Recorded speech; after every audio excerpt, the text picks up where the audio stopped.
What's going on, everybody? Happy Friday. I'm going to hit you with a quick deck tech for Thryx, the Sudden Storm. He's a 3 colorless, 2 blue legendary creature elemental giant with flying and flash.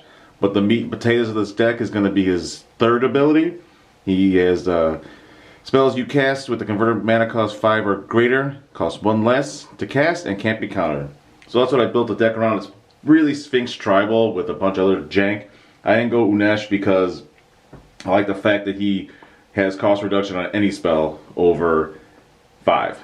So again, it's a budget deck. The deck comes in at 42 bucks, excluding basic lands. Stupid tapped out calculates lands, basic islands, as having a 49-cent value. So if you subtract that, the deck comes out to $42, $41.98 I think. Again, Big Blue Beefcakes. Let's go. We got Terrain Generator. I have no idea how this card's $5. Soldevi Excavations is an old, basically just a scry land, and from Alliances, it's $5. Whatever. So those are my only two non-basic lands: Terrain Generator and Soldevi Excavations. Terrain Generator is going to help you push out more lands, and Soldevi is going to give you a little scry if you get them. And then to round out the lands, we got 37 basic islands. Wonderful. Gonna hit you with a little bit of a miscellaneous. We got Reality Shift, a card everyone should be playing more of. Lazadette Plating, you and creatures you control get hexproof. Pretty sweet. Here's a card I'm on the fence with, but we'll see how it goes. I think it's gonna be one of these cards that just accelerates the game because it's gonna let you draw cards. It's gonna let you tap for mana. But then as it passes around the table, I think it's gonna encourage attacking in a more active board state instead of everyone just stalling out and waiting to see what happens. We got Arcane Denial, Negate, and Counterspells, my 3 counterspells in the deck. We got Seer's Sundial. I got 39 lands. Hopefully I'll be drawing some cards off of that. We got Aetherize, High Tide. Again, 37 islands. Going to be tapping for a lot of mana. Call to the Kindred. Going to help you cheat out some of those said Sphinx that are in the deck. You know, the deck, I think I have 4 or 5 creatures of the 30 creatures that are in here that are not Sphinx. So there we go. Rocks are coming out. We got Commander Sphere, Fel Warstone, Dreamstone Hedron, Kefnet's Monument, getting those spells off for cheap, Heraldic Banner, Prismatic Lens, Guardian Idol, Hedron Archive, and the 2 cards that make up almost half the price of this deck are going to be Sapphire Medallion and Soul Ring. That is about $20 of the $41 value in the deck. Whatever. There comes my draw spells. I got a grip of draw spells into the story. Again, chances are people are gonna have 7 more cards, and even if you don't, you could wait on that, and then he's gonna reduce it by 1. So ideally, you'll be paying 3 to draw 4.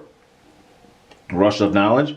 Again, there are nothing but high CMC creatures in this deck, so Rush of Knowledge you're gonna cast for 4 theoretically, and you could probably draw at least 4 off of it, if not 5 or 6. So I think Rush of Knowledge is a great addition to the deck. Treasure Cruise, Tidings, Opportunity, Ugin's Insights, Concentrate, Unexplained Vision, Flow of Ideas, and Precognitive Perception. If you just heard my heater kick on, it is intolerably cold in Chicago today, so I apologize for that. So again, all my draw spells, anybody who plays like a aggro-y deck in EDH knows that the one thing that you're going to do is stall out. So I have a bunch of these high CMC, low monetary value draw spells, but again, you got to figure that Thryx is going to lower that CMC, and then you should be able to cast, you know, Precognitive for 4, and then I don't care if I'll cast in my main phase. If you cast in your main phase, you get the Scry 3. Same thing with Unexplained Visions. If you cast this one in your main phase, you get extra stuff.